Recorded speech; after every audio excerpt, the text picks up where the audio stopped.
Hi, my name is Dev Sethi, founder of Stella Wealth. Here you will find out how I went from an IT corporate job to be the global sales champion. There's one thing that people always make mistake in sales. If you want to find out, listen up. Welcome to TTalks, where we dive into the stories behind the leaders shaping our world. I'm your host, Walia. Today, we have the pleasure of welcoming a truly inspirational figure, Dev Sethi, the CEO of Stella Wealth. Recognized as the global high-ticket sales champion 2019, Dev is the first person to clinch this prestigious award across 5 continents: Asia, Australia, Europe, Africa, and South America. Starting his career as a software developer, Dave swiftly climbed the corporate ladder to become the country emerging technology manager at Toyota Financial Services in Australia. Today, he has made a significant transition from his IT role to a full-time entrepreneur, impacting businesses across 18 countries by helping them grow and build performing sales teams. His mission is to impact at least 10 million people globally,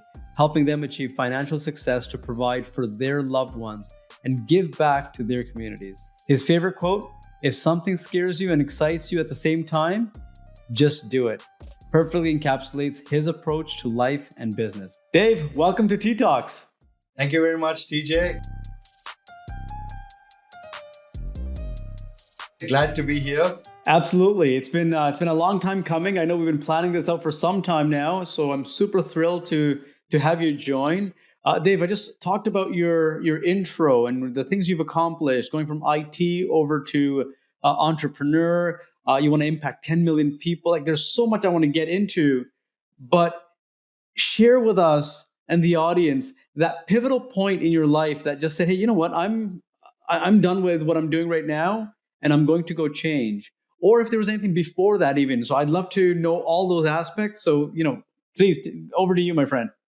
Okay, great. Look, really happy to be here, and I'll share a lot of my stories as well. There's been a lot of pivotal moment. Yes, I was in an IT job, right? I came to Australia in 2006, so that's about 18 years now. The aim was to just be in corporate, grow up the ladder, build wealth for myself, give back to my family. The aim of coming to Australia is build myself up and give back. But something changed in 2018, right? That was, I think, the biggest pivotal moment that made me realize that I needed to transition. And it's a very personal incident here. And what happened is, so my parents live in Thailand, right? So my dad was visiting me here in Australia. It was a Thursday afternoon in the month of May 2018. And he flew back Thursday, Friday, he reached Thailand. Saturday, he entered ICU, like just like that. And all of a sudden, my whole life flashed. I'm like, what happened? Everything was good. Saturday, he enters ICU. His heart rate goes from 80 to 190. So I immediately decided to fly back on a Saturday. I flew back, and I was sitting in the ICU room, and I was like, there's so much more I want to give back to my parents, to give back to my family, right? And I hope I get another chance. So sitting in the ICU room, I said, I need a second chance. If I get it, I will actually just keep doing whatever I can. So luckily, thankfully, by the grace of God, dad's happy, alive, healthy. I flew back in June 2018, and that's when everything just changed. Like instantly, I made a decision, and I spoke to my wife. I'm like, you know what? If I stay in a job, I'll keep growing, but I don't feel like I'm in full control. So I said, give me 12 months. I'm going to transition out of my job. I need 12 months to plan to start a business. And I was like, but what do I do in business? I need to do sales. Without sales, there's no business. So that's when I decided the first step for me to transition out is I go and learn some skills. And the first skill I chose was sales. That was really the pivotal moment why I decided to move from a corporate job, IT, into business. So that's very close to my heart, and that became my whole purpose and desire to sort of build my business. Wow! I'm so glad to hear that Dad is doing well and did well through that incident that really transformed your life. Essentially, I'm sure it's transformed his life as well in terms of the changes he's had to make, but the impact on the vision from your perspective. I mean, I had a similar situation when this was back in 2011, actually, when I was in a similar situation. I had packed up and left and wanted to go work somewhere else. I was in Edmonton, Alberta. And literally a month and a half after I left, dad went down the same thing, had a heart attack. And I decided, you know what, this is not the way I want to be living my life in the corporate world. So far from him, I decided to pack things up and go back to the family, right? And those are the decisions that we make. And I think it's a lot of it has to do with the culture and the backgrounds that we come from as well. And they take a big toll on us. It's not something that's an easy decision that we can just say, hey, you know what? I decided I'm going to do this, and that's it. It's oversimplified. There's a lot of thought process. There's a lot of collaboration, especially with the rest of our family that has to go through and support. Talk to me a little bit about that, right? Because these are big decisions that you're taking, and it's not like you're working a part-time job. Like you're doing well in corporate, right? And it's easy if it's a part-time job to switch something, say I'm going to do something else. When you have a high-profile position, it's not that easy. Help me understand that decision matrix there. I know the incident in the episode happened, but when you made that decision, how did you follow through on it? Oh, it's a good conversation, and I'm going to have a bit of a coffee while talking to you as well, right? The biggest part of this decision is it was not me alone, right? I had to bring my partner on the journey as well. Initially when I was single, not married, I could take any decisions like real fast. But now at this point, when I was deciding to transition out, I had to bring my wife on the journey, right? And I spoke to her. Her name is Preeti, and I said, look, this is what I want to do. This is why I want to do. We had a bit of a chat, and she's like, yeah, we should do it. So I brought the first person I brought on the journey with me was my partner. And because if I bring her on, things get a lot easier because we have kids as well, right? At that time, my kids were just 1.5 and 3.5, really young as well. And it was a very, very big decision. So I very openly said, look, I need 12 months. Yeah, I need 12 months. I'm going to transition out. Before I transition out, I need to prepare myself to actually get the maximum advantage when I transition out. And I discussed very openly. It was a very, very tough decision at that point of time, but a decision had to be made because the purpose that was driving me was a lot stronger. Yeah. And because it was very strong, Preeti, my wife, was on the journey with me. And I'm like, okay, look, work will happen, but I will do on the side. I will prepare myself and I will take on experience around sales. So it didn't take me 12 months. It took me 18 months, right, to really transition out. But in that 18 months, I was very focused. 40 hours in my job, 45 hours in my job, Monday to Friday. And on the side, another 50 hours a week, I was taking sales calls on the phone. So I was approaching people. Sorry, and said, if how you've got many leads, hours? 50 hours, 50. So total, I was working 90. I was working Wow. 90 hours. Yeah. It was 90 hours for 18 months straight, nonstop. Didn't take a day off at all, So it was that drive that I said I needed to prepare myself. So when I make the transition, I'm ready. So it was support from the wife. It was sort of getting mentally prepared as well. It was also making sure that the job was still going on, because if I slacked a little bit in the job, it would not be a good sign and it would change my work ethic. So I did not, decrease my work. I stayed on, but I found more time on the side, working late nights because I was closing sales for a different time zone. So night for me was a day somewhere else, right? So Wow. Saturday, Sunday, I spoke to Preeti. I'm like, hey, kids have to go to the park. Are you okay to take them instead of me? So she was taking them to the park.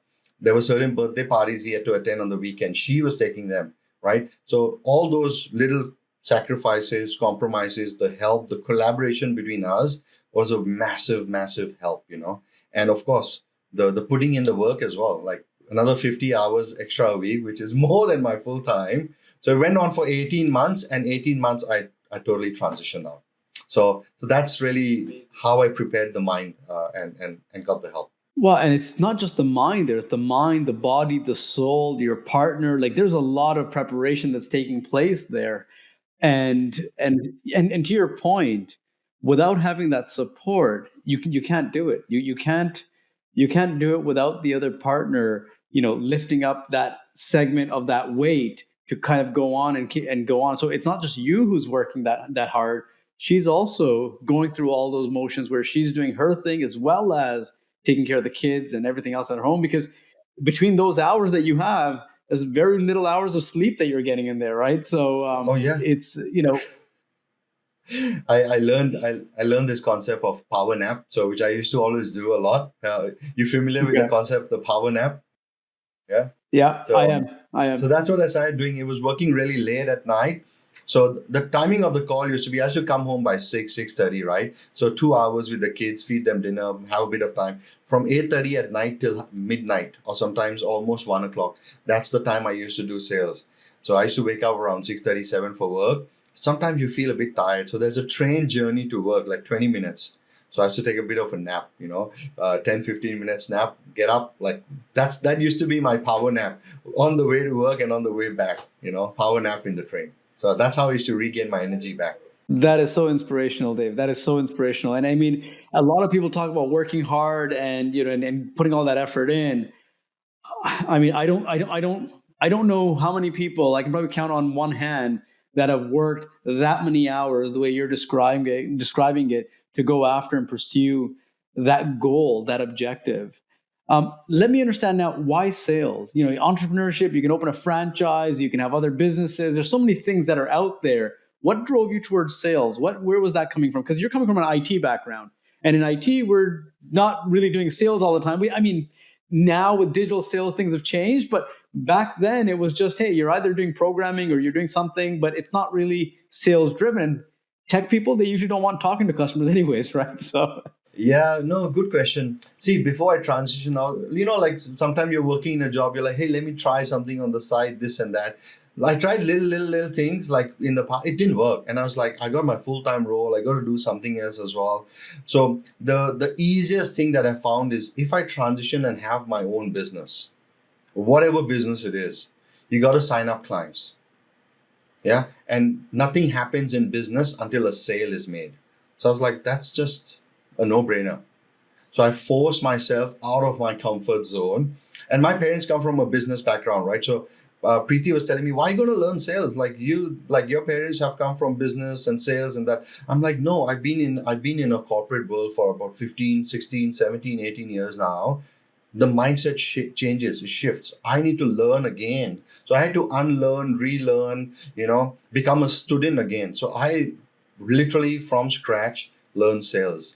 So the answer here to you is why not franchise? Why not something else? Is I felt that, and I was doing a lot of research online. I said that what kind of business can I have that I have the control on my time, the freedom that I can actually eventually, work from anywhere. Sales was one of that. It was a remote sales opportunity. So right, literally, like I was telling you, right, 8:30 at night till 12:30 in the morning, I'm on my phone here, just picking it up, and I could be anywhere in the world and I was closing. So I found that was actually, I had nobody to like sort of answer to apart from the person giving me the leads. There was no extra inventory cost. There was no extra cost. It was just my time. And I was willing to trade my time for money at that point of time. that's incredible. And then not only did you take sales, you went on to win the Global High Ticket Sales Champion 2019. Like, tell us about that. Tell us that journey, because it's not like overnight you go through and say, hey, you know what, I'm going to go do sales. Let me pick up a phone, call some people, make some sales, and win, this global champion award. Talk to us about that, Dave. Okay, so I'll go back a little bit, right? So when I started learning sales, right, I was very uncomfortable. I did not know how to sell. I'm an IT programmer. I managed teams before. Very good talking to a computer, but talking in sales to someone, not good. So what I allowed myself, and I think this is a realization I had, like after like a few months of learning sales, I realized myself that I needed to go full out. But how do I go full out to actually get the skills? Is I had to be willing, and this is a big realization. Till today, I implement this. I had to be willing to be bad at something in order to be good at that.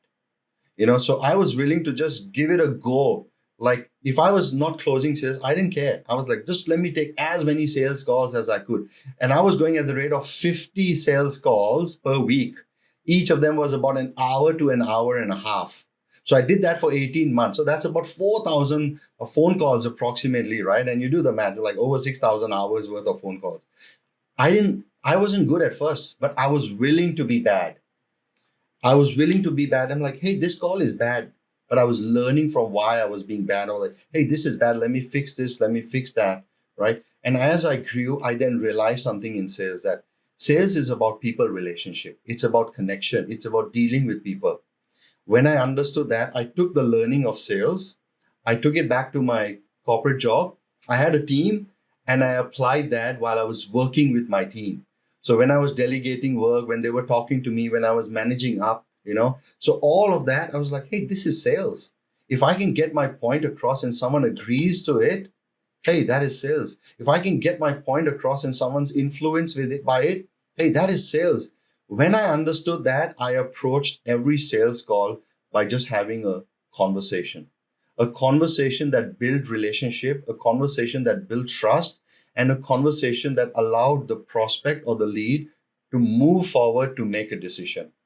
And when I kept doing this, in 18 months, I was able to close sales worth over $1 million US. And another part, what I did is, so I learned, I started implementing, and I was in a community where I started sharing. So what I was learning, I was implementing, I started sharing. And when I started sharing, I started anchoring the knowledge. And people around me also loved it. I also shared with it. I started realizing a lot more. And through that journey, I elevated as a person as well. My relationships got better at home, with my kids, with my wife, with my team members, with my clients, with the people in my network. So that just step one step to another, to another, to another. And then I got nominated for an award in Canada, speaking in front of a stage in front of 1,500 people. Never ever done that before.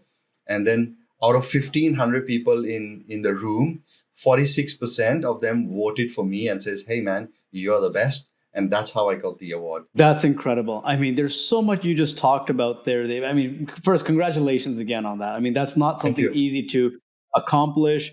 It's not easy to overcome, especially if you haven't grown up in that industry, right? It's someone's a natural seller, as they say, and they grew up in that atmosphere, in that environment.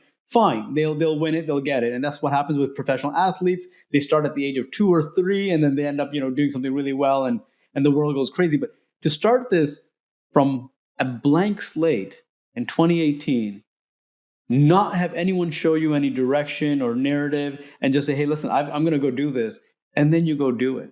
And then not only do you do it, you kick everyone's butt along the way doing it. Like, that's phenomenal. And I know I've known you for a while now, and you're not the type of individual that looks down on, but you actually bring other people along up with you and say, listen, this is what I'm doing. This is how it's done. Let's go. And I love that aspect of it about you. But the one thing that you said in that conversation that stuck with me, which intimidates so many people. When we talk about sales, like, I'm not a seller, and I've heard this conversation so many times, even in my career at Microsoft, where people are like, I'm not a seller. And I said, when you interviewed for this role, you were selling yourself. When you're doing anything to convince someone, you're selling yourself. But what you said is that sales is just a conversation. That's just the most simplest way to put it. If you're going to have a conversation, you're going to educate the other side and get your point across, and you convince them. That essentially is sales. And I love how you put that. So thank you for sharing that. And that's probably the simplest application of sales I've ever heard, because people complicate it. They overcomplicate it. But I love your approach on it. That's good. That's good. Yeah, it's very simple, actually. Yeah.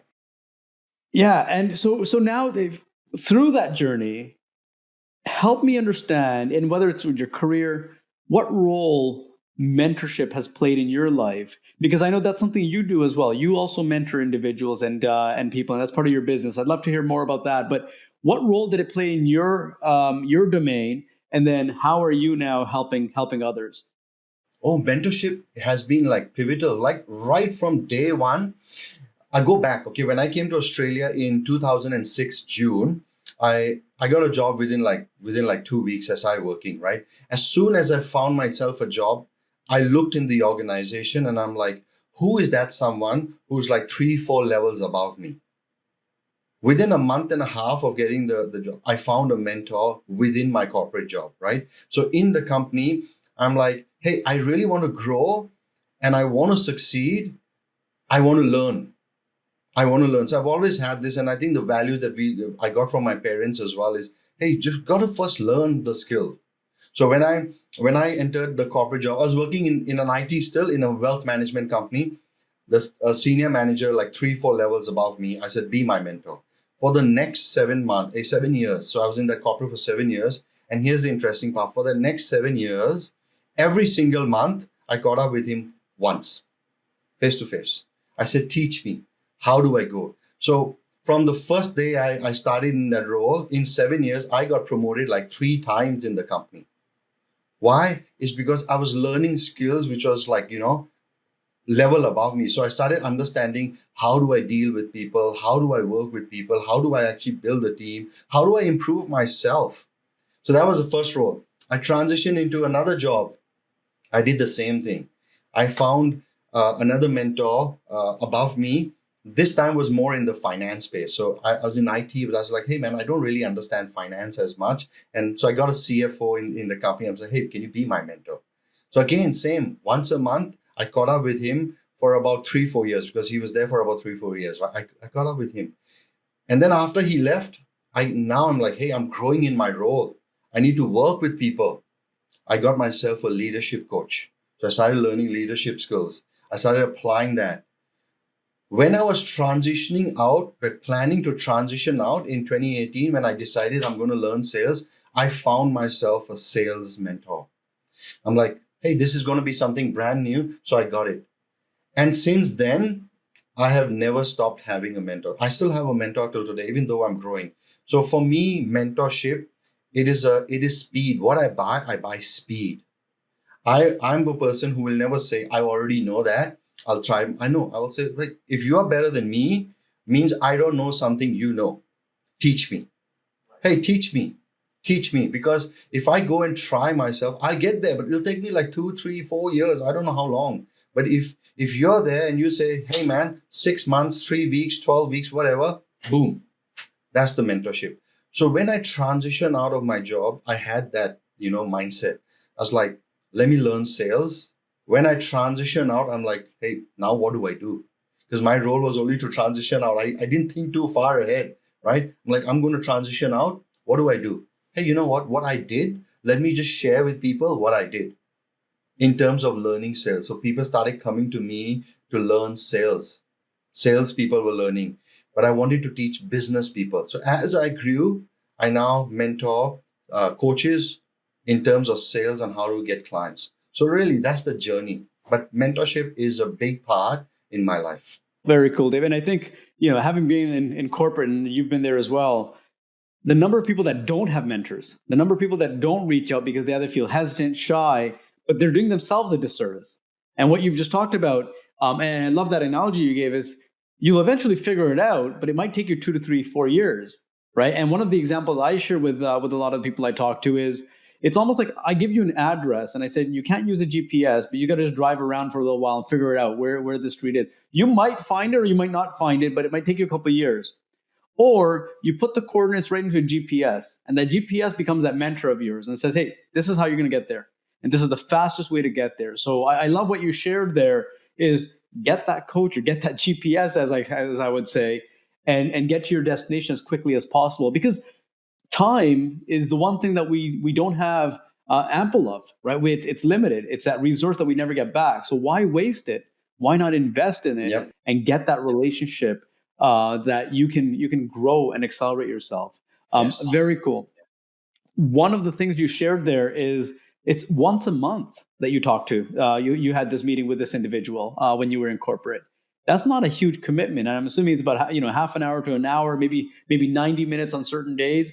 But it's just enough to tweak your perspective and say, hey, have you considered this? Or are you, looking at this? And the other aspect of it, you talk about 3 to 4 levels above. People are typically intimidated going that high, right? Talk to me about that, because usually when they go for mentorship, it's one level above or, another department, and they're just stretching themselves that way. But you went 3 or 4 levels above, where typically it's frowned upon in a lot of organizations to even go there. Help me understand that, your mindset there. A lot of people say, hey, it's frowned upon in organizations. I think it's an internal belief. I have never been in a situation where I've approached someone for help and they say no. I've never been in that situation, especially when someone's been there, done that, They're ahead of you, and you approach them and says, hey, help me. I have never had anybody say, I won't help you. By default, human beings are very helpful creatures. They want to help. They want to actually share what they have. But it's us not asking for the right help. So what I did was, in the company I was working in, I identified 3-4 people that, hey, this person, I actually had a chat. I approached them. I'm like, hey, I've just come in this company. I was at a programmer level, a software developer, right? This person was managing a department, multiple levels, senior manager in the PMO space, project management space, right? So I was like, hey, I've just come in the organization. I'm just reaching out to people just to sort of get a feel of how things are at. So I sort of initiated that conversation, and not even one person declined. It might take a bit longer to get through them, but if you don't ask, you don't get.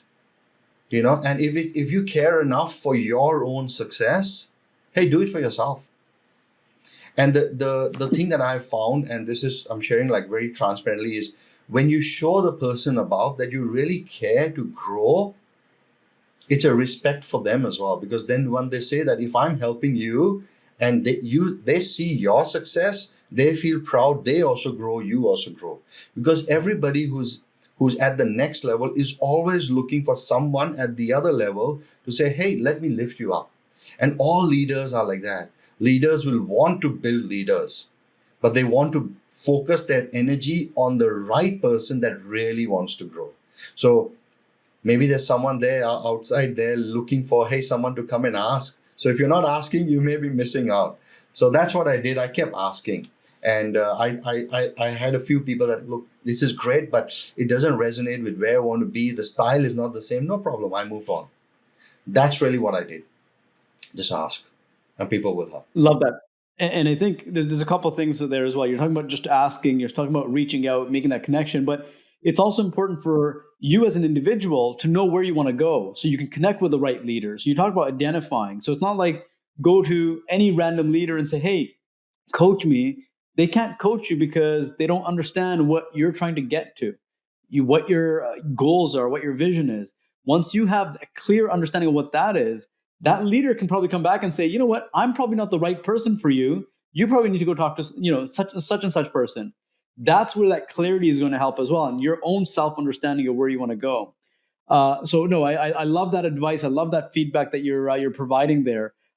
One thing I want to touch on. I mean, you've done sales a number of times, over and over, and every day. The number one mistake people are making in sales today. What is that? What's from your perspective, your experience, from what you've seen? What does that look like?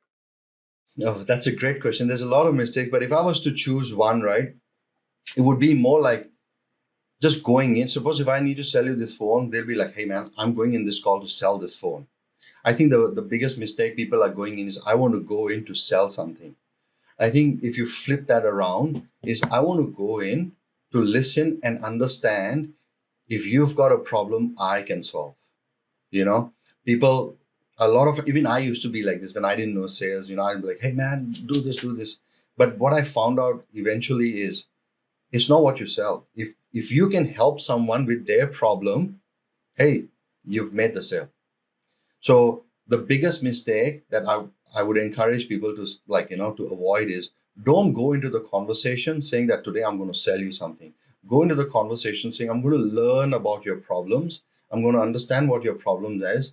And if I can solve it, I will help you. If I can't solve it, I will refer you to someone else. Either way, you win. So you're helping this person solve it through you, or you help this person find the solution. This person will be grateful to you, and one day they will come back to you. So either way, it's a win. So that's the perception, that's the perspective I have now when I go across and talk to anyone. I love that.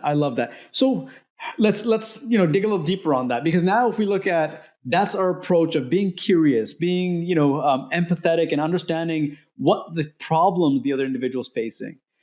I see, and I'm sure you're seeing this on your LinkedIn and in your social medias, and I see this all the time, is bombarded with messages. Oh, we can build you an AI chatbot that sells, and we can build you this solution that does sales and leads for you. What are your thoughts on the future of sales, especially with this AI-driven world that we're going in, especially with your background as well? versus the conventional way of really having that conversation with someone. What are your thoughts? What's gonna pan out, and where does that look like today? So AI is fantastic. Okay, you if you leverage it to find out more about someone, it will actually help you. So a lot of people look at AI and say, "Hey, it's going to be a threat." I don't absolutely think it's not a threat. It's if you know how to use AI to leverage you to help someone, it's a very powerful combination.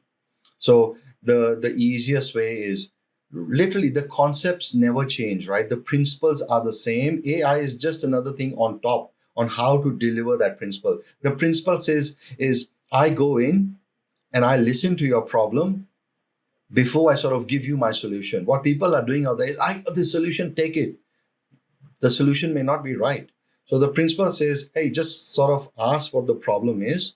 You put AI on top, AI can help discover those problems faster.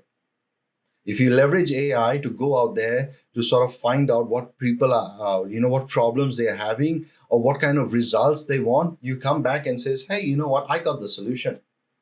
That's how I would use AI. Love it, love it, and that's where, to your point, people see it as a threat. This is a companion. This is something that's going to help you with your decision making. So I love every aspect of that. We're almost at the point of going into our rapid fire segment, Dave. But before that, I want to touch on something, which is the mental health aspect, because I know you talked about the number of hours you were working, right? How did Dave Sethi take care of his mental health as well as his family and those around him? Help me understand that, because that's something a lot of people are struggling with more and more now, the pressures that they're dealing with. What was that for you, and what is that today for you? Okay. I think this is a very, very big topic, very important topic. I'll concise it for you, right? There was a couple of books I read on this, which shifted my perspective. So at first, when I was starting, to do work and job and work and business, it's more like, what can I get? What can I get? Give me stuff, right? I'm going to close the sale. Give me. That puts a pressure on me that I'm taking, right? And if I'm not getting, it just adds more on my pressure. Then I feel stressed. I'm not making money. I've got this, I've got that. I read a book, which is by a person called Bob Burge. I think the name of the book is called Go Giver, right? That book shifted my perspective. It shifted my perspective from actually being a taker to actually being a giver. And when I shifted my perspective to say, hey, let me give first, I was not attached to the sale. I was not attached to the outcome. I was not attached to the amount of hours I was working, because I was like, when I'm giving, I started enjoying the process. When I started enjoying the process, I brought myself to the game, which is me as a person that I like to help and give and have fun. And then work didn't feel like work. The long hours didn't feel like long hours. There were times, yes, I was a bit low on energy. I just took a nap and I became okay. But the thing that really shifted my perspective is move from being a taker to a go-giver. So I would encourage that book, Go Giver, shifts the way I thought. It shifted the way I thought to become, hey, let me give you first. Let me help you first. Let me understand you first. Let me listen to you first. Let me see if I can help you first. And that will then translate into, okay, let's work together. That reduced a lot of my stress because it made me less attached to an outcome. And I think being attached is the number one reason why people feel stressed. So that was one key takeaway I got. Love it. And I think, to your point, a lot of that, and they call it mental health. It's a lot to do with us, our own thoughts, how we expect certain things that causes us to have the stress that we do. And I've tried this activity with my kids. Even I've basically said to them, hey, you know what? Maybe next week we'll go to Disneyland, and they get super excited and like, oh, we're not going, right? And all of a sudden they're disappointed. Nothing's changed in their life except the thought of potentially going and then not going, whether we were going to go or not, irrespective. Nothing's changed in that same moment. It's the thought that came in, the thought that disappointed them, and the thought that left, and they feel like crying. So it comes on us. And I love that, shifting your mindset of, well, I'm not expecting anything. If I'm not expecting anything, I have nothing to be disappointed about. And if I'm just giving, whether someone takes it or not, it's not an expectation. I love that. I'm going to definitely check that book out and that recommendation. So thank you for sharing that, Dave. I'm going to now switch up gears, Dave. We're going to go into a rapid fire question. So Sure. this is where I'm going to ask a question. Okay. The first thing that comes to mind, spit it out, see what it is. That's pretty much how complicated this game is. So Okay. Are you ready? Yeah, sure. Go for it. All right, let's do it. So the first one, tea or coffee? Tea. Okay. One gadget you can't live without. I think my phone. Okay. Your wake up time. My wake up time is around 7:30 in the morning. Okay. If you had to pick one of these tools for sales today, which would it be? Phone, email, or social media? Phone. Besides the Go-Getter book, your favorite go-to sales book? There's a book it's an emotional intelligence book. It's called Emotional Intelligence 2.0. It's right there. Emotional Intelligence 2.0 by Travis Bradbury. Love it. Yeah. And now the last question. If animals could talk, which would you want to have a conversation with outside of any pets that you have? I'd like to talk to a horse. A horse. Okay, I want to Yeah. dig deeper. Why a horse? I'm curious now. I'm born in the year of a horse, so I was like, hey man, I want to actually see how that feels. That is so cool. Dave, listen, Yeah. Thank you very much for joining us today. Love the conversation. Very insightful. I've learned a lot of things. I'm sure our viewers have learned a lot of things. But thank you again for taking your time to be here with us today. Thank you very much, TJ. It was lovely talking to you as well. Thank you, Dave, for sharing your valuable insights and experiences with us today. It's been a true pleasure. To our listeners, thank you for tuning in. Be sure to subscribe to TTalks for more conversations with the leaders who are shaping our future. Until next time, keep on inspiring.